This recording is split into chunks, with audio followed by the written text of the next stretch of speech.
Hey, good afternoon, y'all. This is Ryan Jackson from Ryan Jackson LLC. Hope you guys are doing good today. It's hump day. Half of the week is over. Halfway there, halfway to the weekend. So thank God. Hope you all have had a good and blessed day. Um, I've had a good day so far. It's raining out here. We've been getting rain since Monday. It's been like in the low 50s, and it's been getting a lot of rain, which is unusual for the Bay Area this time of year, especially considering that we had 70s. We were up in the high 70s and low 80s most of last week. Now it's in the low 50s and it's raining. Watch the weather. Watch the weather, like I always say. But in any event, I'm doing great. Hope you're doing great as well. I'm gonna get into the topic for this video. So it's an interview that's been circulating on social media with Ebony K. Williams and Ayanla Vanzant. I think I said her name right. Ebony K. Williams, for those of you, for those of you who may watch, um, she was on the Real Housewives of New York. I don't watch it. I don't know if y'all do or not. Some of y'all may watch it, or you may be familiar with her. She does a she has a show on Revolt TV, so maybe you know her from there. Real attractive black woman. She's from Charlotte, North Carolina. Real attractive. Um, she had an interview with Ayanla Van Zant, and Miss Van Zant, as we know, she is like a family and marriage relationship type of coach, or she gives advice. She's given advice to DMX, to the late great DMX, to many stars. Um, some of the names escape me right now, but I know it's DMX for sure, the late great DMX, the rapper. She gave him advice on his life, and many other people that's um, in the entertainment world. She was on Oprah. She start made her got her popularity when she was on Oprah's show, and she just had her own show, and from there, she just was giving advice, family advice, and relationship advice to the stars. So she was on this interview with Ebony K. Williams, and I didn't see the whole interview, but just a snippet of it, which has been circulating around social media. And Miss Van Zandt asked Ebony K. Williams, "Would you date a man who drove a bus?" And her response was, "If he owned the bus." And Miss Van Zandt just kind of shook her head. She said, "See, no, no, no, no." She said, "I would drive." She said, "I would date a man who drove a bus if he loved what he was doing, had a passion for it, if he was good and respectful to his mother, and if he had integrity and was an upstanding person. That's what matters to me. It doesn't matter what his job is. It doesn't matter what his income level is. As long as he has outstanding character and respects his mother, and that's what matters to me."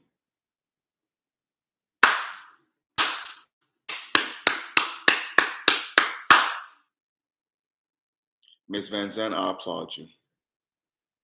That was a good answer because, okay, and before I even go any further, hit that thumbs up button, hit the like and subscribe button so you get notifications when I do videos on here. But Ebony K. Williams' response, because she was getting slammed on social media, was that, I'm not gonna settle, because this is, you guys are protecting white supremacy, that we gotta settle because a brother, he ain't getting his stuff together, this and that. And then we gotta, I'm like, see, you missed the point. It went over your head. It went over your head. And I knew she was gonna, and you could kind of, with people like her, you could kind of just tell what their response was going to be. And I knew that was going to be her response. But I was like, okay, whatever, lady. You know, um, and I posted the videos, the interview with Miss Van Zant, and then Ebony K. Williams response on my Facebook timeline, and I tagged some people in it, and they responded, and I love their responses. Thank y'all for that. I appreciate it because I just want to get y'all opinion, and their point of view kind of lined up with mine, where mostly it did because it's like, come on, man, if you feel the way you feel, then just stay single because the black men that you want to date don't want to date your ass. They're with they're with white women. They're either dating or marrying white women. The brothers that make six figures, that has excellent credit, that has a house with multiple bedrooms, multiple cars, is quote unquote a success in this life, or as far as society is concerned, I should say, is a success as far as society is concerned. He don't want a black woman.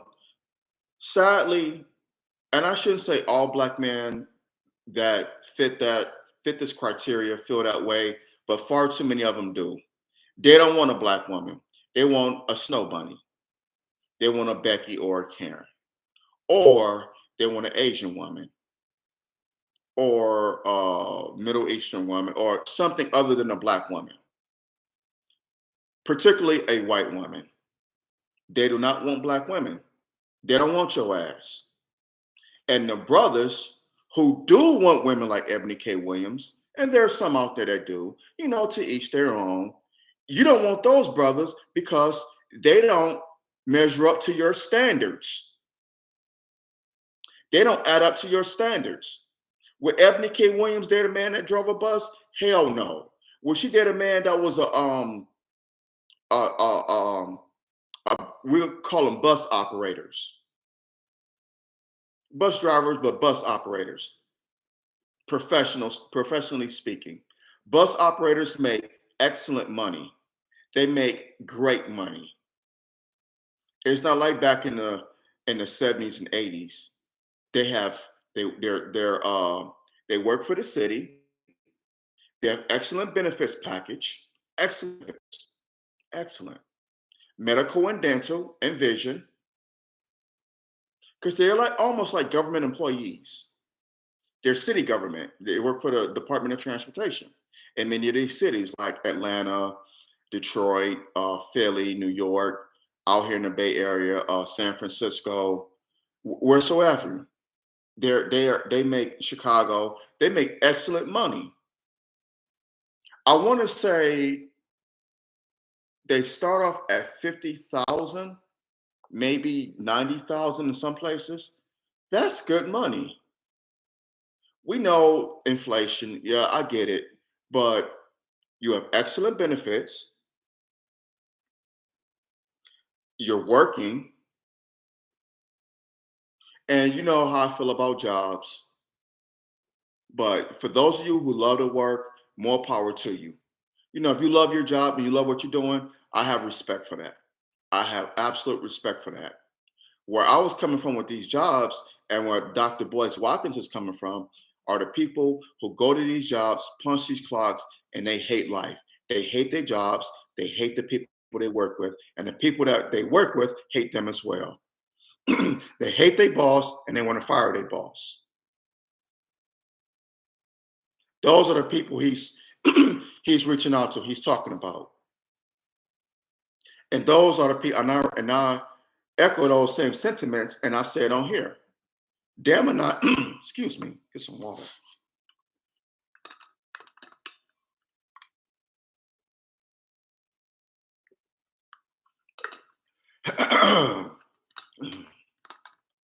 Hit the thumbs up button, hit that thumbs up button, smash it down, hit the subscribe button so you get notifications on when I do videos on here. But like I was saying, I echo the same sentiments as Dr. Watkins because I feel the same way about these jobs. And this is someone who's working. I have my issues with my job.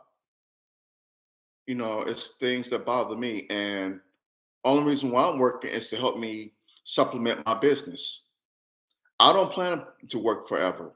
I don't plan to work in my 60s or 70s. Hell, I don't even plan to work in my 50s. And I'm knocking on 50. I'll be 50 in 3 years. I'm 47 now. So I don't plan on working when I'm 50 or even older. And I'm working on doing that. I am working on doing that. And many of you are doing it too. Now, if you love your job and you love what you do, more power to you. I have respect for that. I don't care if you're working at McDonald's or Burger King. If you love working at McDonald's and Burger King, then I applaud that.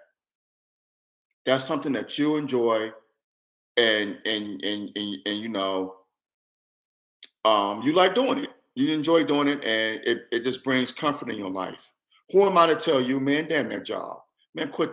No, that's something that you like to do. So I respect that. It doesn't matter if you're working at Walmart or, like I said, Burger King or McDonald's. If you love doing that, then I respect that. But what Ayanla Vanzant was saying, she wasn't speaking to brothers that sit on the couch playing PlayStation all day, scratch my ass, or people who work at certain jobs, Burger King, McDonald's, Walmart, what so have you, and that complain about it, but don't want to do anything better in their lives. She wasn't speaking to people like that. She was speaking to people who enjoy what they're doing, who are upstanding citizens, love their family, love their mother. What's wrong with that? People used to respect that. That was something that was respected in our community. Now it's all about what can you do for me? What can you do for me? What can you provide for me? Me. Not what we can provide for each other, but what can you provide for me? Me. Me. Not each other, me, baby, me. And it's a damn shame that it's come to that now, because I'm old enough to remember when it wasn't like that. You stuck by each other through thick and thin, richer and poor, in poor health, in sickness and in health. To death do us part.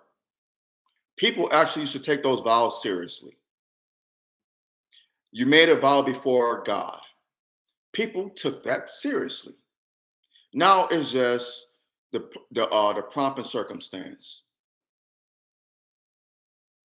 My childhood friend, my best friend, who passed away last year, he was married. He was married twice. His second marriage was trying for him. It was mentally traumatic for him, because the lady he married did not love him.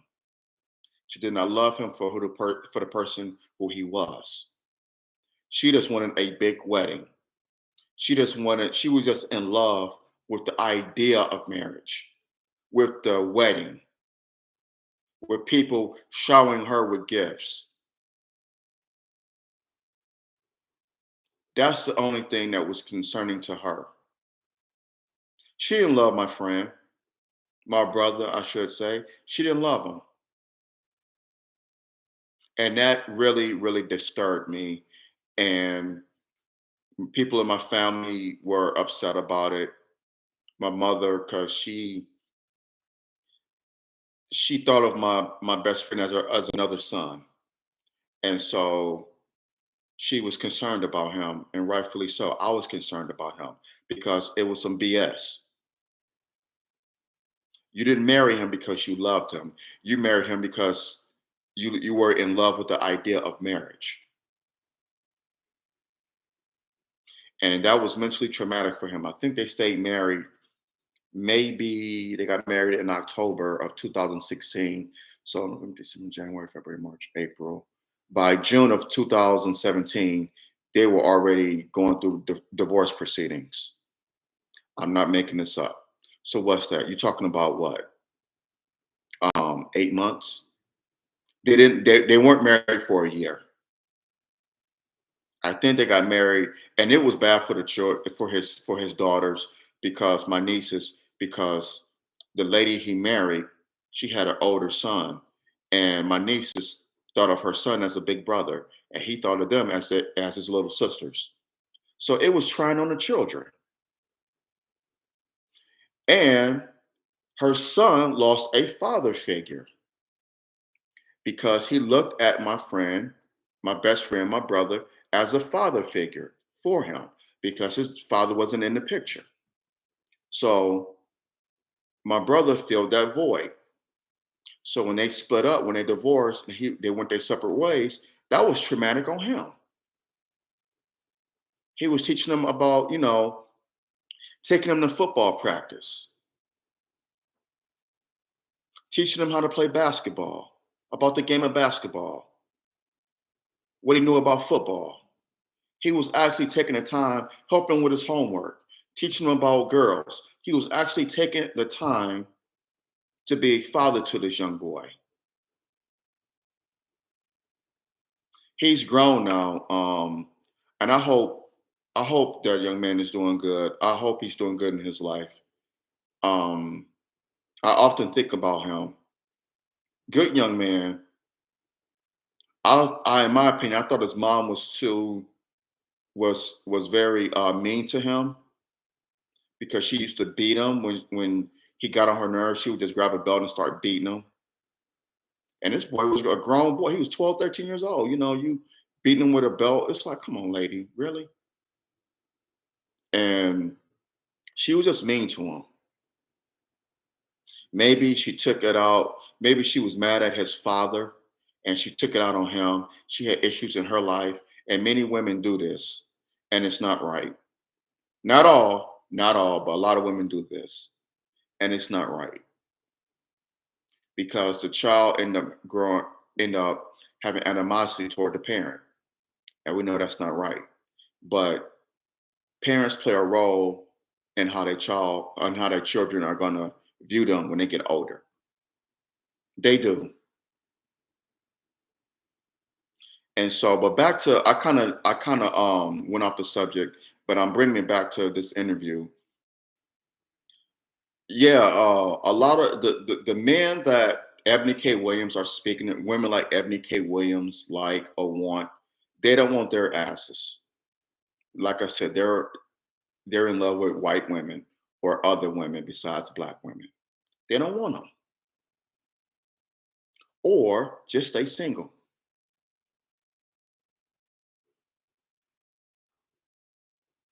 If he owned the bus. Well, how do you know he's not working to own the bus or the company? How do you know he don't have stock options in that company? You dummy. Stop running your mouth. You don't know. A lot of people who work for these companies, they have stock options. So that when they retire, they get that stock and it builds up their portfolio. Or they're working to own their own business. Maybe not that particular company, but their own business, like I'm doing, like many people have done. You're working to start building your empire. Other people have gone other routes. Yes. Dr. Boyce Watkins, he was a professor at Syracuse University, a finance professor there. He had Syracuse University paid him very well. He was able to use that money and build capital, invest, and start his business. The Black Business School, Dr. Boyce Watkins Films, other endeavors. He was able to build his empire. It helped that he had thousands upon thousands of dollars from Syracuse University to do that. But other people take other routes, like what I'm doing, to build our own empire. So, Miss Ebony K. Williams, get a fucking clue. Excuse me for saying that. I'm so sorry. Excuse me for, I apologize. But it just bothers me that not all, by the way, not all, But far too many of our women, far too many of our women, black women, act like they're Moses from Mount Sinai when God gave him the Ten Commandments. They come down on their Mount Sinai with their Ten Commandments and want to condemn us. You're not doing this. You're not doing that. You're not doing this. You're not doing this. You're not doing this. What are you doing? Ebony K. Williams, what do you own?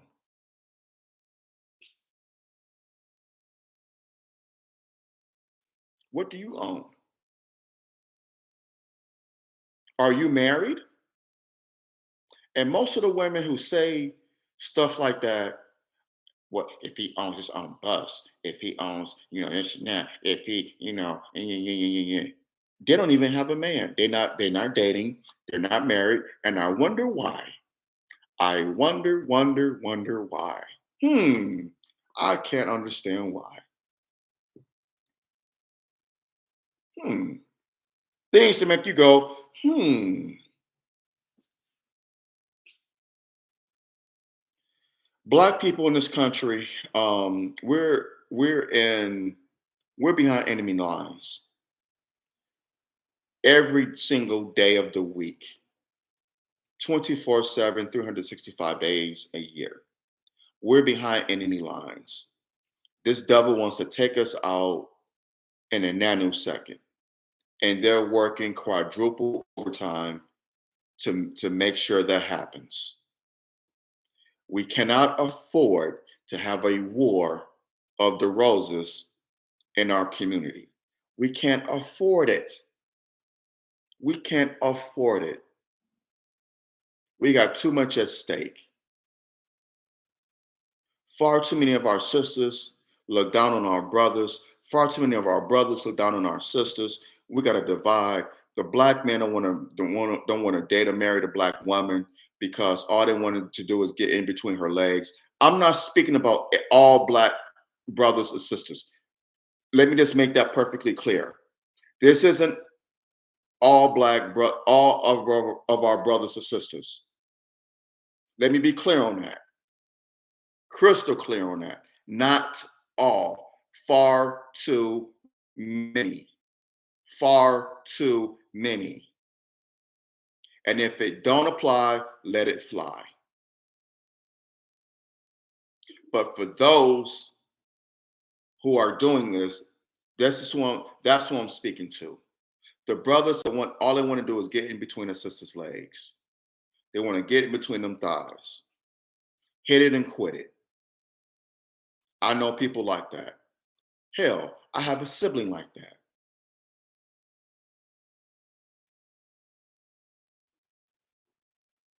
Those brothers, shame on you because you make brothers who are doing the right thing, who are making something of themselves, you making it hard on them because sisters look at them, and they equate them to the niggas that's trying to holler at them. All black men the same. I saw a video on Twitter from Dr. Boyce Watkins where it was a 2-minute video, but this he let the sister ran it for about a minute and something, and then Dr. Watkins came and gave his point of view on it. And so it was half and half. She ran it for a minute, and then the last minute, Dr. Watkins gave his assessment of it. So it was about 2 minutes. Um, she ran it on pretty much. I'm just paraphrasing. Black men ain't ish. This and that, this and that. Y'all want to ride and die check, but y'all don't want to bring nothing to the table. Yada yada yada, this and that. Yada yada yada. Y'all ain't ish. Blah blah blah blah blah. I can't. All these black men, they want this, they want that, and she just went on a rant.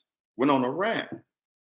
I posted it I tweeted it on my Twitter timeline, and I was like, wow. And I said, I know where Dr. Watkins is coming with this. I know what he's going to say because I'm thinking the same thing. What type of men are you dating?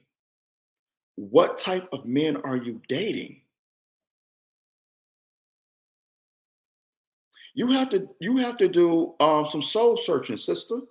You have to look at the woman in the mirror. Michael Jackson had the song "Man in the Mirror." A lot of women have to look at the woman in the mirror.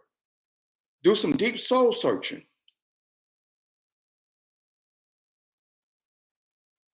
Because if you're dating men who ain't shit, then maybe you ain't shit. I mean,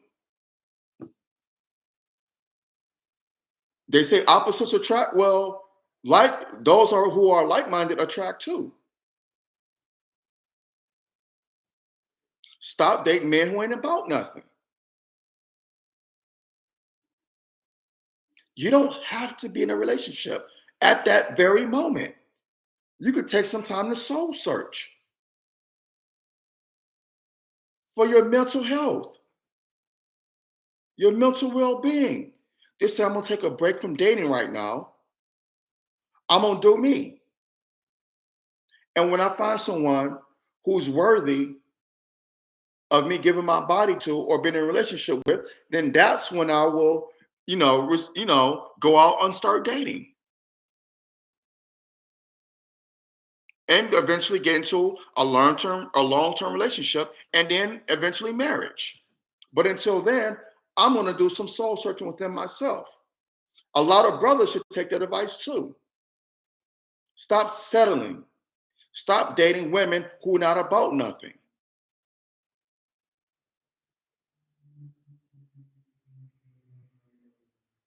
I'm I'm I'm I'm a firm believer that far too many people are attracted to trauma, to are attracted to drama. They're attracted to it, but then they want to sit back and complain about the drama.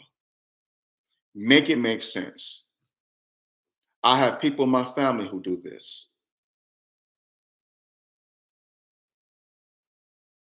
You're attracted to drama, but then you want to complain about the drama. We are a mentally sick people. From the transatlantic slave trade through chattel slavery, Jim Crow segregation, the um, the civil rights movement, the war, the how drugs destroyed our community, the Reagan administration war on drugs, mass incarceration. That's mainly where it comes from in the past 50 years, the war on drugs and mass incarceration. That really mentally destroyed the black community because we worked through chattel slavery. Our families were together. Black people were on code, despite, again, chattel slavery, Jim Crow segregation. We were B1, we were on code. We had our own businesses. We built with each other, despite what we were going through in this country, despite the racism.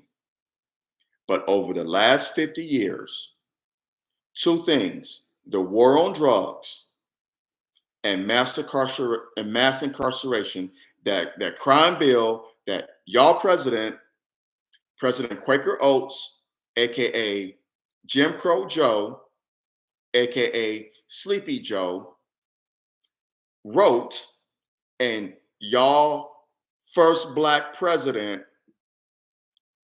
Tricky Bill Clinton, or Phil Good Clinton, signed into law. He built more prisons in this country than any president in US history. Look it up.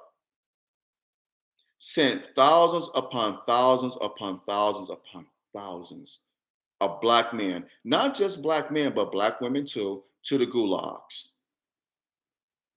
breaking up black families. A lot of black children were raised without their fathers and their mothers. Totally obliterated the black community in the 90s. Reagan did it in the 80s with the war on drugs. Nixon actually wanted to do the war on drugs in the 70s, but he had this thing called Watergate, so they kind of sabotaged that. So therefore, he wasn't able to do it. Gerald Ford was only in office for what, 2 years. Then we had Jimmy Carter, and his thing was with the gas crisis of 1978, 79, the Iran, the hostage situation in Iran in 1979, and with the Soviet Union invading Afghanistan. So that was Jimmy Carter's, mostly his administration was dealing with. So they took a break.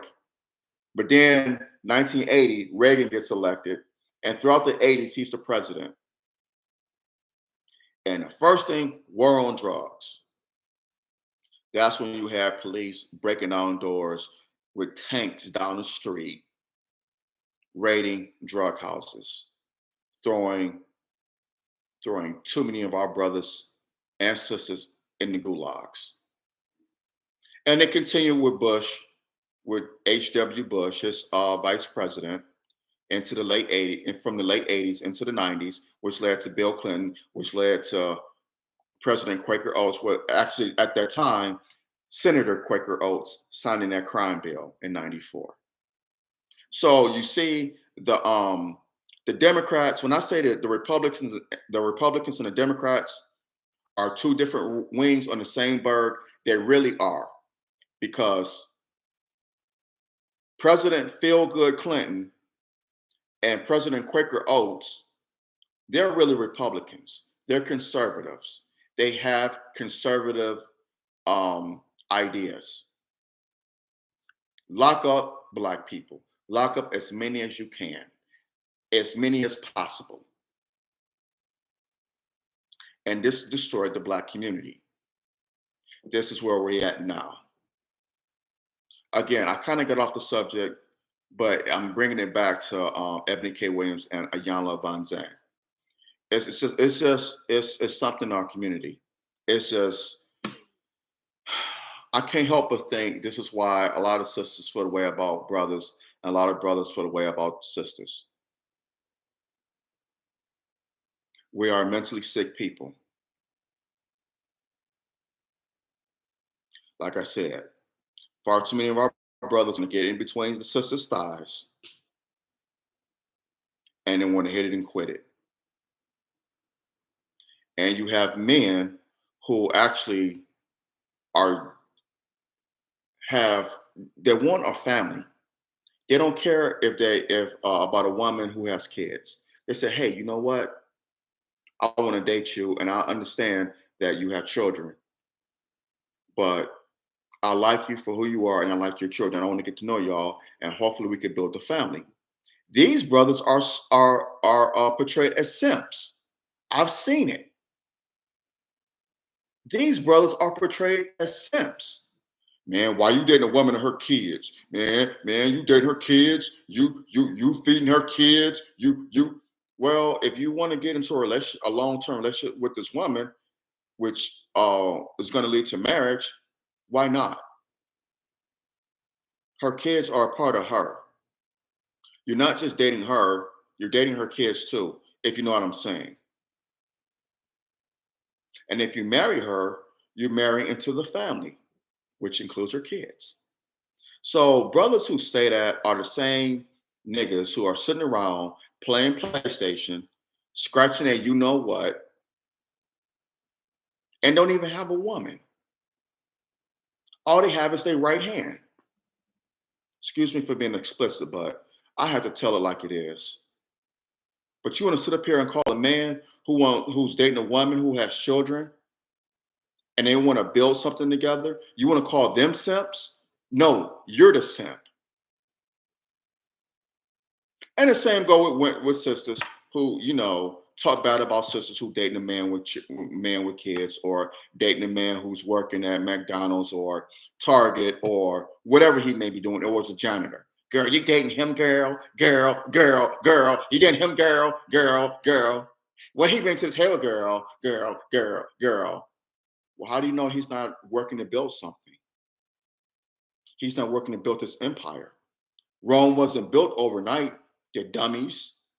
So this man is working to build something. But all you can see is this. What's on the outside? Girl, girl, girl, girl. I wouldn't date him, girl. But you're not dating no one. You're not dating anybody but your vibrator.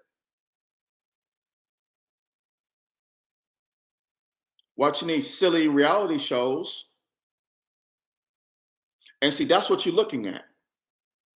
Because in many of y'all eyes, that's what y'all see on TV.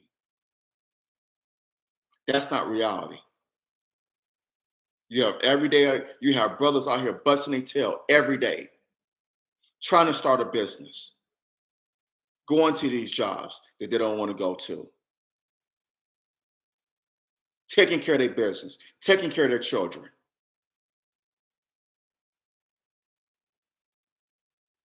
A brother I was just speaking about a few minutes ago, my best friend, my brother, he was one of those men. He was going to a job that he didn't like, raising his 3 daughters by himself, coaching basketball, making a lives